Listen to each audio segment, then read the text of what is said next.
4 individuals dismembered and scattered human body parts around western Suffolk County and eastern Nassau County.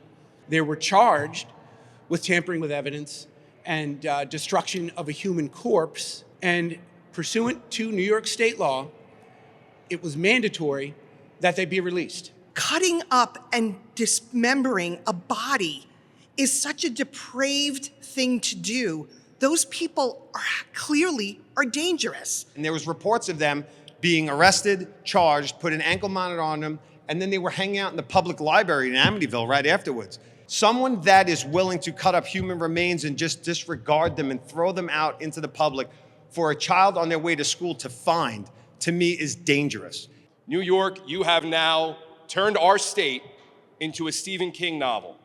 You've turned our state into a horror movie. Because imagine the plot of a movie where somebody dismembers corpses, then distributes those body parts, is arrested, and then set free. But unfortunately, this is not a horror movie or a novel. This is real life. This is New York in 2024, where you can commit this offense and the judge cannot even consider bail for you.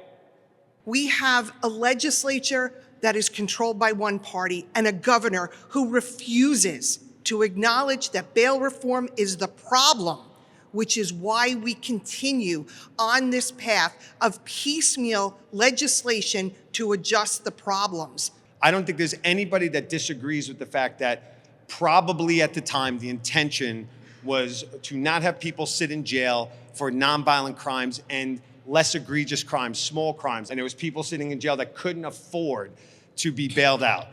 This is not that.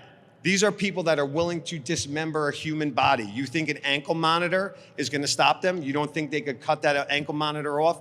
With the weapons that were found in their homes, with dismembered body parts. Again, just to say that, to reiterate that again, they were found with body parts in their home, cut up human corpses.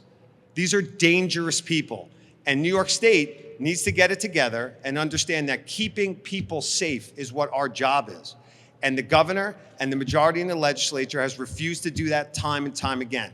And really, it lands in the lap of the governor. We're in the budget season now where the governor has tremendous leverage. You can't claim that you really didn't know, right? You can't say that, well, we weren't, that was an omission. That was an oversight. Dismembering human beings, missed that one. We should have thrown that one in as bail eligible now. We just keep coming back and coming back. And now we're at the point where it's 4 years in and we need to make some really broad stroke changes. Add a dangerousness standard would be the easiest way to do it. Very simple. This is not political. This is simply about public safety.